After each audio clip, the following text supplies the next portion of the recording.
जैसे नाम आप देख रहे हैं गौई समाज न्यूज़।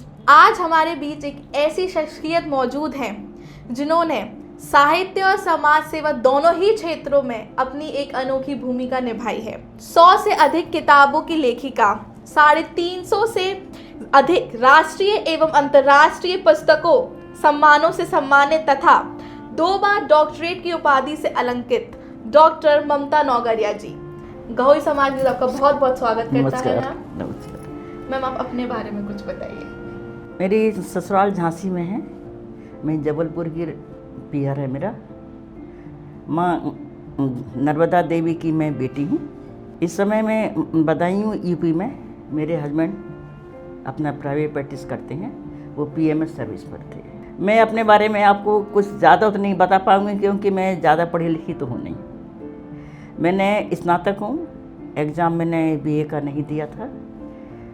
बीए का एग्ज़ाम जब फाइनल होने वाले थे मई में, मेरी फरवरी में मैरिज हो गई थी, इस कारण मैंने एग्ज़ाम नहीं दिया था। इसलिए मैं कम पढ़े लिखे होने की मुझ में बहुत गिलानी थी। समाज में मैं सभी को पढ़ा लिखा देखती थी। अपने आप को मुझे आत्मबोध होता था कि क्यों मैं कम पढ़ी लिखी हूँ। अभी भी अगर कहीं मौका लिखता है, मैंने कई बार कोशिश की है कि मेरा पुराना जो मार्कशीट है इंटर की वो निकल आए, बीए सेकंड ईयर के निकल आए तो मैं एग्ज़ाम दूँ। अभी भी मैं बहुत कोशिश में हूँ कि मैं एग्ज़ाम दूँ और आगे पढ़ूँ और पीएचडी करूँ मैं। ये मेरी लगता सोच ही रह जाएगी क्योंकि अब इस उम्र पे हम पड़ाव पे आ गए हैं। हो सकता है कि ना मैं आगे एग्ज़ाम दे पाऊँ। बीए के एग्ज़ाम ना देते हुए भी लेकिन आपने जो लेखिका का जो जज्बा आपने चालू किया, वो कहाँ से आपको प्रेरणा मिली? क्योंकि ये तो सहज मैंने आपको बताया कि मैं कम पढ़ी लिखी हूँ, पर मैंने मन में हमेशा कविता शेर व शायरी की बात डिमांड आती रहती थी। जब मैं किचन में या यहाँ वहाँ भी होती थी तो मेरे दिमाग में सिर्फ एक ही बात घूमती थी। मैं कहीं भी कोई भी शब्द देखती थी, उस शब्द को मैं ग्रहण करके उस पर मैं मन ही मन अपनी कविता लिखना सोचना शुरू कर देती थी।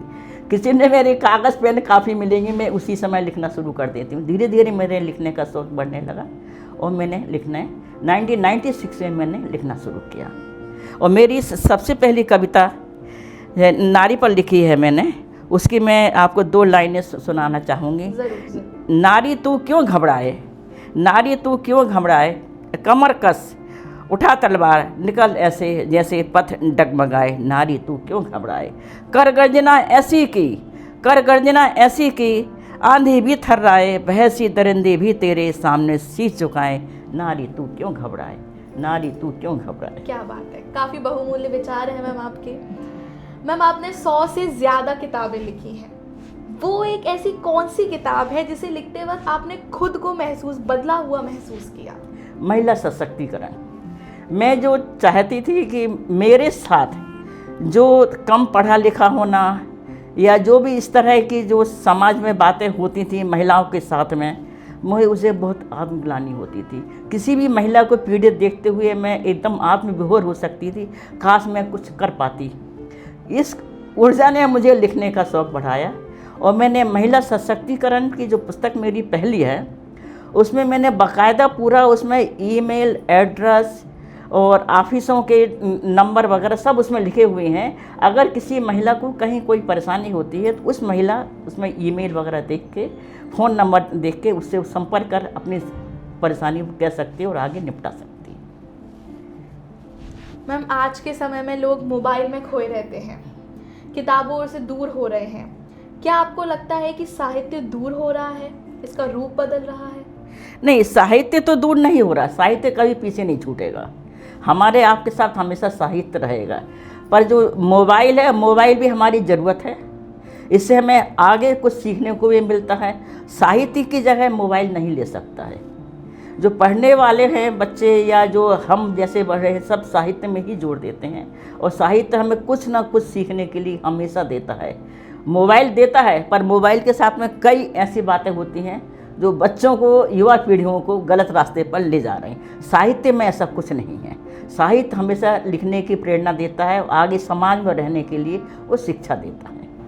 मैम, आजकल जो कम उम्र के युवा युवतियां हैं, हम उन्हें कैसे प्रेरणा दे सकते हैं कि वो साहित्य को जाने?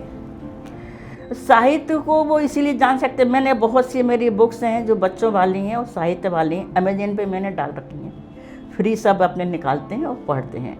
साहित्य ऐसा क्षेत्र है जो हमें समाज से जोड़ता है, हमें परिवार से जोड़ता है। समाज की जो अच्छी बुरी बातें हो रही होती हैं वो हमें देखने को सीखने को मिलती हैं, उससे हम प्रेरणा ले सकते हैं कौन हमारे लिए सही है और क्या गलत है हमारे लिए। साहित्य इसीलिए हम सभी को बहुत ज़रूरी है। मैम, आपकी ज़िंदगी का वो सबसे कठिन दौर कौन सा था जिसने आपको लेखिका बनने के लिए मजबूर किया?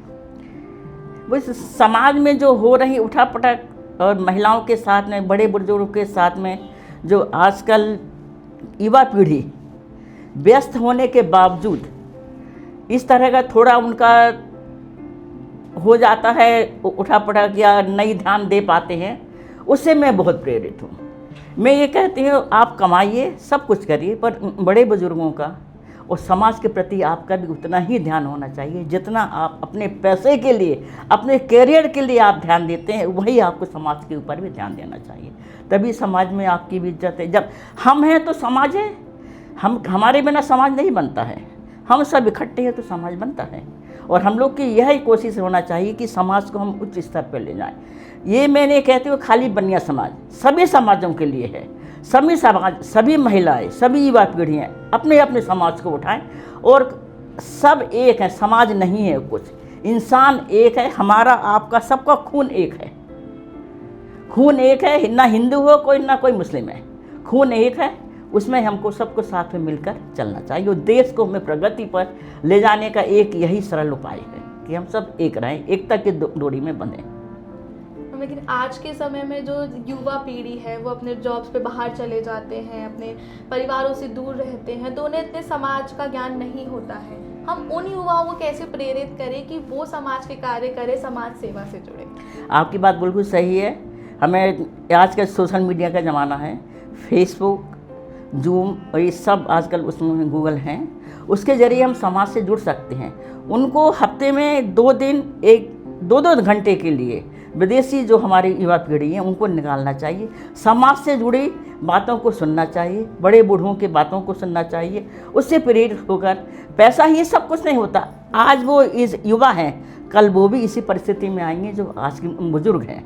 इसलिए जब वो सही करेंगे तो आगे ये पीढ़ी भी उनके साथ वही सही व्यवहार करेगी और आगे समाज हमारा जुड़ता जाएगा।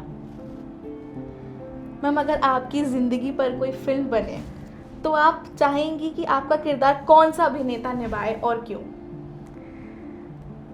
अभी तो ऐसा कुछ नहीं है, पर अगर मौका मिलता है तो देखा जाएगा। पर मैं मोदी जी से बहुत प्रभावित हूँ। मोदी जी, योगी जी से, वो ही दोनों हमारे प्रेरणा है। मैम, जैसा कि आपने बताया कि आपकी संस्था भी चलती हाँ, है, उसमें आप जो मोदी जी की योजनाएं हैं वो घर घर जन जन तक जा सकते हैं, उसके बारे में कुछ बताएं। मेरी ममता सेवी संस्था है जो 2-3 साल से मैं अपने सदस्यों के साथ में, समिति के साथ में गांव-गांव जाती हूं। वहां पर हर नागरिक के, हर बच्चे के साथ, जहां कोई पहुंच भी नहीं पा जाता, मुझे पैदल जाना पड़ता है, तो वहां भी मैं पहुंचती हूं। पर मुझे बहुत दुख होता है कि कई लोगों के पास में वहाँ मोबाइल नहीं है। इससे मुझे इतनी दुखा हुआ है, बहुत ज़्यादा मोबाइल नहीं है। और उनको हम बुलाते हैं, उनको फॉर्म भराते हैं, फ्री फॉर्म भरते हैं। और मुझे इस बात की खुशी है मेरी संस्था द्वारा जो फॉर्म भरे जा रहे हैं, सुकन्या योजना, समृद्धि योजना, उनके लिए प्रधानमंत्री के द्वारा उसमें पैसे आना शुरू हो गए। इससे मुझे बहुत खुशी मिलती है। मैं बहुत धन्यवाद देती हूँ कि मोदी जी हर नागरिक के साथ में अभी भी हैं और वो हमेशा रहेंगे, सबका ध्यान रखते हैं। मैम, इस संस्था को चलाने की प्रेरणा आपको कहाँ से मिली? मैं समाज सेवा में काफ़ी काम करती हूँ, तो लोग काफ़ी, जो मेरी फ्रेंड सर्किल हैं, उन्होंने काफ़ी कहा कि आप अपनी संस्था चलाइए, आप काफ़ी लोगों का काम करती हैं, समाज सेवा करती हैं। इससे जो मोदी जी के, मैंने नरेंद्र मोदी की योजनाओं पर एक बुक्स लिखी है, उस बुक्स के द्वारा मैं पहले बुक्स लिखी, फिर मैंने अपनी योजनाएं संस्था के द्वारा चलाना शुरू की। मैम, आजकल वायरल कंटेंट का ज़माना है, क्या आपको लगता है कि गहराई वाली साहित्य इस दौर में कहीं पीछे छूट गई है? नहीं, ये सोच गलत है। पीछे कुछ नहीं छूटता है। जो पुराना ज़माना था वो सब अब फिर आ रहा नया। जो पुरानी सोच थी वो सब अभी फिर आ रही है। तो ये तो समय है, समय परिवर्तनशील होता है, चलता रहता है। ये तो आज अच्छा है तो कल बुरा है, कल बुरा होता है तो आज हमारा अच्छा होगा। साहित्य भी जो पीछे नहीं छूटा, साहित्य भी हम लोगों के साथ है और साहित्य चल रहा है। पर ये युवा पीढ़ी साहित्य पर अभी ध्यान नहीं दे रही, क्योंकि वो भाग रही है अपनी ज़िंदगी से। वो इतना समझौता करती है कि उसको पीछे कुछ सोचने का मौका नहीं मिलता। पर हाँ, एक स्थिर समय जब आएगा तो उनको साहित्य पर जोर होगा, साहित्य पर उनको नाज होगा कि हम भी साहित्य से जुड़े हुए हैं। मैम, आप साहित्य है, आप साहित्य शब्द को किस नज़रिए से देखती हैं? साहित्य ही हमारी धरोहर है।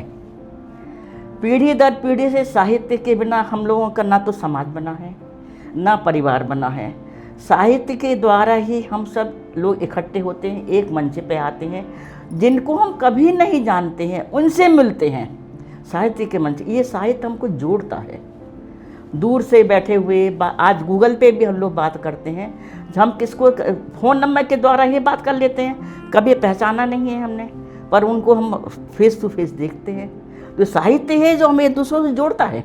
एक लेखक होने के नाते समाज की कौन सी सच्चाई आपको सबसे ज़्यादा परेशान करती है, जिसे आप अपनी कलम से बदलना चाहती हैं? समाज की सच्चाई जो हम देखते हैं और जो समाज में होता है वही हम लिखने की कोशिश करते हैं, वही हमारा सत्य होता है।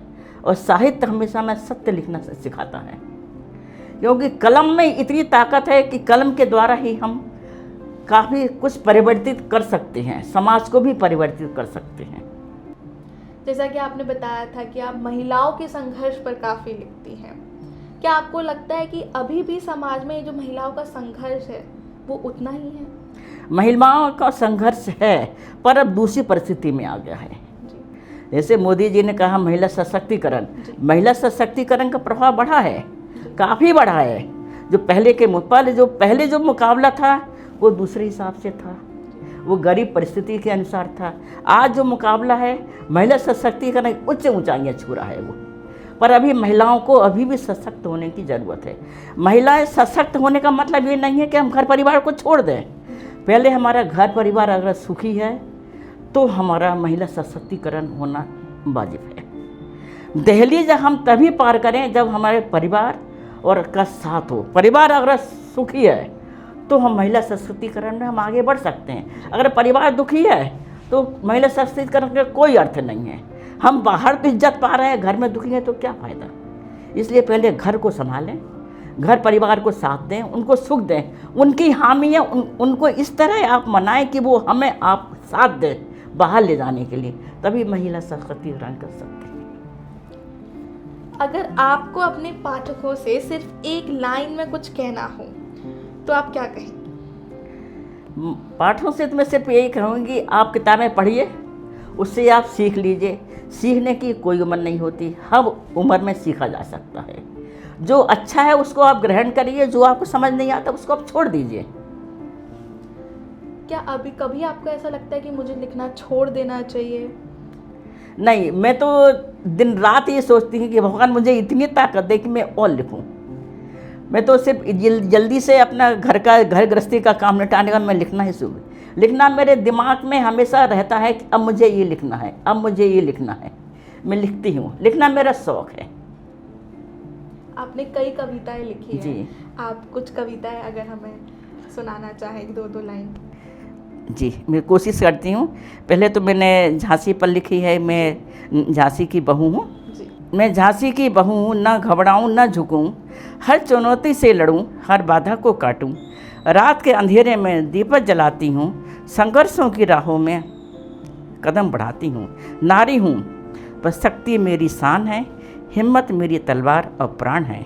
जो ठान लूँ वही कर दिखाऊँ, संघर्ष के दौरान मैं कहीं पीछे न जाऊँ। हर चोट मुझे और मौजूद बनाती है, हर आंसू मेरी कहानी सजाती है, हर कहानी मेरी सांस में सजाती। अब संघर्ष से साहित्य का कम अक्षर थे हाथों में, कम अक्षर थे हाथों में पर सपने पूरे आसमान के, कम अक्षर थे हाथों में पर सपने पूरे आसमान के। और आंगन रिश्ते जिम्मेदारियां हर मोड़ पर इम्तिहान के, हर मोड़ पर इम्तिहान के। कभी शब्दों में साथ न दिया, कभी लोगों ने समझा नहीं, घर बाहर की लड़ाई में खुद को मैंने कभी थामा नहीं। आंचलों चूल्हों आंसुओं से मैंने जीवन पढ़ना सीखा। आंचलों चूल्हों आंसुओं से मैंने जीवन पढ़ना सीखा। जो किताबों में ना मिलता था वह मैंने खुद अनुभवों से लिखा। जो किताबों में ना मिला मैंने खुद अनुभवों से लिखा। जब कलम उठाई पहली बार तो हाथ कांपे मन डोला। जब कलम उठाई पहली बार तो हाथ कांपे मन डोला। इसी ने मुझे मजबूत बनाया। सच लिखने का मुझ में साहस था। सच लिखने का मुझ में साहस था। अब मैं साहित्य बन गई हूँ पर अब संघर्षों की देन है। मेरी आत्मकथा का हर पन्ना मेरी जीने का प्रमाण है। मेरी जीने का प्रमाण है। ऑपरेशन सिंदूर पे मैंने लिखा है, उसमें मैंने पहली कविता लिखी। ऑपरेशन सिंदूर पे मैंने किताब लिखी है। फ्रंट पेज पे मैंने लिखा है, मैं पढ़ी लिखी कम सही पर समझ में मेरी कोई कमी ना सही। ज़िंदगी ने जो सिखाए वह किसी किताब से कम ना सही। घर की चारदीवारी में मेरी दुनिया सिमटी थी। हर कोई हुक्म चलाता था मेरी आवाज़ दबाई थी। पर चुप रहना हार नहीं, यह मैंने मन में ठाना था। आंचल संभाल फिर उठाया, फिर स्वयं को पहचान बनाया। जिस हाथ में चूड़ी खनकती उसी हाथ में कलम उठाई। दर्द को शब्द बना दिया, असली ताकत अब आई। काफ़ी बहुमूल्य और प्रेरणादायक आपकी कविताएं हैं मैम। मैम, आने वाले समय में आप सिर्फ किताबों से नहीं बल्कि खुद को आप किस रूप में देखना चाहती हैं? मोटिवेशनल स्पीकर या एक राइटर के तौर पे? मैं राइटर के रूप में ही देखना चाहूँगी। यही मेरी प्रेरणा है, यही मेरी ऊर्जा भी मेरी यही है। मैं पढ़ी लिखी कम अभी मुझे आता है, मैं कम पढ़ी लिखी हूँ पर मैं लिखने का पूरा भरपूर मन बनाती हूँ, भरपूर लिखती हूँ। मैं हर सब्जेक्ट पर लिखती हूँ, हर विषय पे मैं लिखती हूँ। मेरे से कोई विषय ऐसा अछूता नहीं है जिस पे मैंने ना लिखा हो। मैम, आप उन सब के लिए प्रेरणा है जो सिर्फ कम पढ़े लिखे होने से कुछ नहीं होता, लेकिन आप जो लिख रही हैं, जो साहित्य के बारे में लिख रही हैं, जो प्रेरणादायक कविताएं आप लिख रही हैं, वो बहुत ज़रूरी है आजकल समाज के लिए। मैम, जैसा कि आपने बताया कि आपने बीए नहीं करी, आपकी जल्दी शादी हो गई, लेकिन इसके बावजूद भी आपकी एक जो प्रेरणा बनी रही लिखने की, इतने सालों तक आप लगातार लिखती रही, वो प्रेरणा कैसे बनी? क्योंकि आज के समय में जो है सब लोग ऐसे हो जाते हैं कि एक एज के बाद हम नहीं लिखना चाहेंगे, हमारा काम हो गया, अगर बच्चों की शादी हो गई, सारी चीज़ें हो गई तो लोग सारा काम छोड़ देते हैं। लेकिन आपके अंदर ये प्रेरणा बनी रही कि मुझे लिखना है, ये कहाँ से? इसका पूरा श्रेय जीवन साथी पर जाता है। मेरे जो जीवन साथी हमसफ़र हैं वो काफ़ी मुझे प्रेरित करते रहते हैं। हमेशा हर बात पे, अगर मैं इतनी कविताएं लिखने के बावजूद मैं अगर कोई उनको सुनाती हैं तो कहते नहीं अब इसमें और लिखना है। इससे मैं काफ़ी वो लगती है कि कभी नहीं कहते तुमने बहुत अच्छा लिखा है, नहीं अभी तुम्हारी इसमें कमी, अभी और आगे बढ़ना है। और मेरे जीवन साथी का पूरा सपोर्ट है इसमें, वही मुझे प्रेरणा देते हैं, वही मुझे लिखने के लिए मजबूर करते हैं। पर वो कुछ उसमें एक दो शब्द वो इस तरह से बोल देते हैं कि मैं वो शब्द उसको पकड़ के उसी पे मैं कविता लिखना शुरू कर देती हूँ। ये मेरी प्रेरणा है। और जीवन साथी के ने ही साथ दिया तभी मैं दहलीज पार कर पाई, नहीं तो महिलाओं का दहलीज पार करना बहुत मुश्किल होता है परिवार के साथ में। तो जीवन साथी का पूरा सपोर्ट। मैं तो चाहती हूँ, पहले ये कहा जाता था कि जीवन साथी को आगे बढ़ाने में स्त्री का हाथ होता है, महिला का होता, पर मैं कहूँगी नहीं, महिला को आगे बढ़ाने में मेरे हस्बैंड का, मेरे जीवन साथी का साथ हाथ है। मैम, क्या आपके समय में भी ऐसे संघर्ष आए होंगे आपको कि आपने लिखना चालू किया, आपने समाज के लिए कार्य चालू करे, क्या संघर्ष रहे वो? इस संघर्ष तो घर से ही शुरू होता है। हम महिलाएं हैं, हम महिलाओं में संघर्ष बचपन से ही शुरू हो जाता है। कोई उसको घर कर लेता है, कोई उसको छोड़ देता है, कोई उसको दिमाग में बिठा लेता है। तो वही सभी के साथ में है। मैंने भी वही किया, कुछ सोचा, अपने विचार अपने मन में ही रख के उसको ऊर्जा लाने, आगे बढ़ाने की कोशिश करते रहे। मन में विचार आते रहे, लिखते रहे, उसी धीरे धीरे मेरा आगे बढ़ने का ये शौक मेरा पूरा हुआ। मैम, आप जो कविताएं लिखती हैं उसमें महिलाओं का सबसे विशेष जोर रहता है आपका, महिला सशक्तिकरण, महिला के संघर्ष, सारा कुछ। तो ऐसी क्या वो एक चीज़ है जो आपने आज तक भी आप देखती आ रही हैं, जो महिलाओं के संघर्ष के साथ जुड़ी है या महिला सशक्तिकरण के साथ जुड़ी है, कि आपकी हर कविता में महिलाओं का एक विशेष जोर रहता है? देखिए, अगर हमें देश की, राष्ट्र की प्रगति को आगे बढ़ाना है। तो महिला का एक सशक्त होना, महिला का पढ़ा लिखा होना, महिला का आचार विचार होना, अच्छा होना। एक बाहर का आदमी अगर कोई आता है, बाहर प्रदेश में भी है, अगर हमारी भारतीय महिला एक है, वो सशक्त है, वो बोल विचार में, आचार व्यवहार में, उसी से वो हमारे देश की प्रगति को वो जान सकता है कि हाँ, इस देश की प्रगति निश्चित है।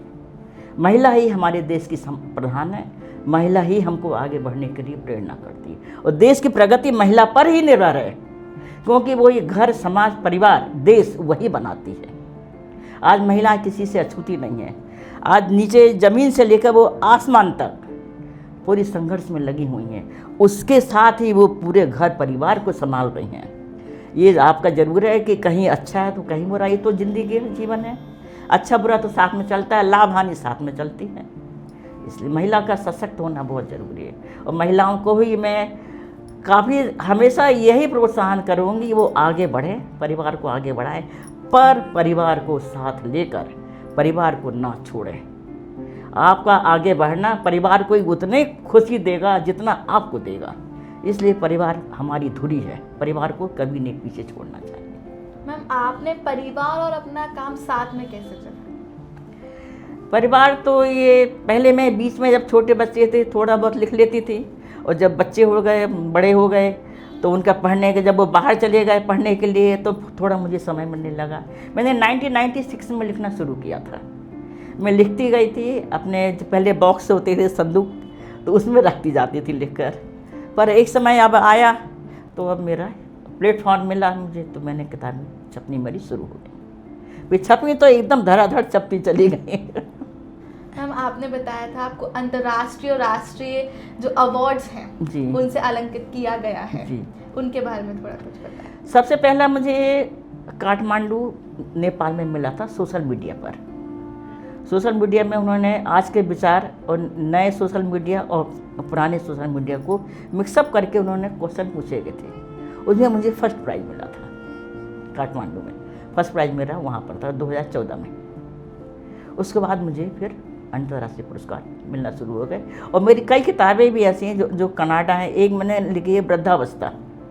वृद्धावस्था में जो 60 साल के बाद में जो बुजुर्ग हो जाते हैं, वो काफ़ी परेशान रहते हैं। ये नहीं कि बच्चे परेशान करते हैं, पर अपने आप से ही परेशान हो जाते हैं। तो उस पर भी मैंने लिखा था, वो वृद्धावस्था पे थी। उसमें उनके लिए पॉइंट लिखे गए थे, आपको कैसी सुविधाएं हमारी सरकार दे रही है, हमें किस तरह आगे फॉलो करना चाहिए, बैंक में जाके हमें क्या काम करना चाहिए जो हमें सुविधाएं मिले। हमारा मकान है, अगर हमारे पास में कोई अर्निंग नहीं है, तो उस मकान को हम बैंक में कैसे रख दें, वो हमें अर्निंग देगा, उससे हमारी जीवन चलेगी। इस तरह से मैंने उस वृद्धावस्था में काफ़ी लिखा हुआ है। तो वो कनाडा वगैरह काफ़ी जगह गई हुई है मेरी बुक से। मैम, आप कुछ किताबों के नाम बताइए जो युवाओं को प्रेरित करें, युवाओं को पढ़ें, युवा पढ़ें उनसे। मैंने बच्चों पर, संस्कारों पर भी काफ़ी लिखी है। बच्चों, एक कदम से सफलता की ओर है, एक कदम सफलता की ओर है। वृद्धावस्था, मेड इन इंडिया मैंने लिखा था 2016 में। और कोरोना पर मैंने लिखी थी मोदी जी की गारंटी। रामायण मैंने लिखी है, महाभारत लिखी है बच्चों के लिए, जो तीसरी चौथी क्लास के बच्चे पढ़ते हैं, उस पर लिखी है। वो मेरी काफ़ी चली हैं, बहुत काफ़ी।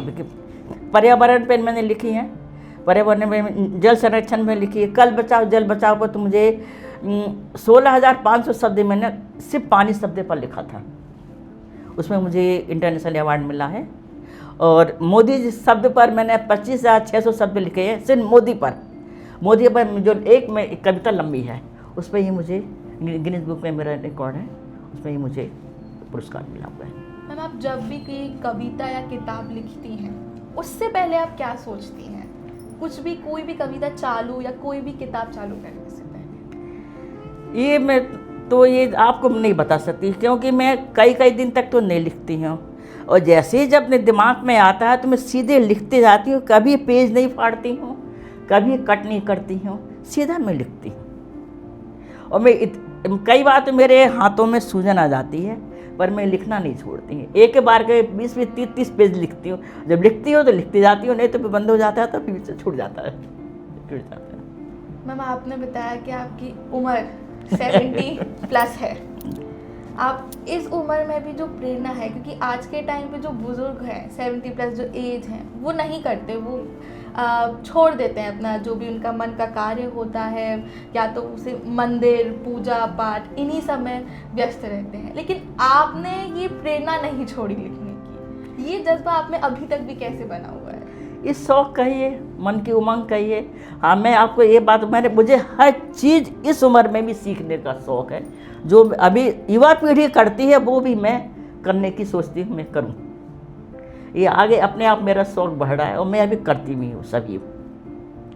सभी कोशिश मैं करती हूँ जो युवा पीढ़ी करते हैं, मैं सब कोशिश करूँ।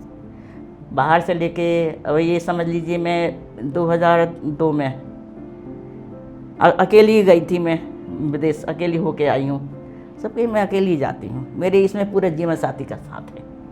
वो ही मुझे प्रेरणा देते, वो भी चिल्ला चिल्ला के जाओ जाओ जाओ, काम करो, आगे बढ़ो। उन्होंने मुझे आगे बढ़ाया है।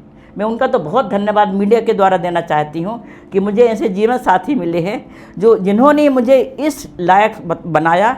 उनके द्वारा ही मैं आज इस साहित्य लेखन क्षेत्र में मैं आगे बढ़ पाई हूँ और मैं उभर लूँ। मैम, जो गिनीज वर्ल्ड रिकॉर्ड के बारे में वो जो एक फीलिंग थी वो कैसी थी?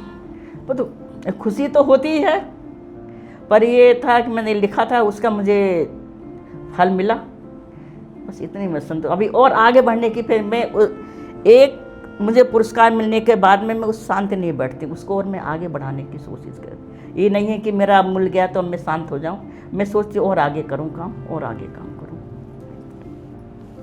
बहुत बहुत धन्यवाद मैम। मैम, आप एक लाइन में समाज के लोगों को क्या संदेश देना चाहेंगे? समाज के लोगों से तो मैं सिर्फ यही कहूँगी कि समाज हम सभी से मिलकर बनता है।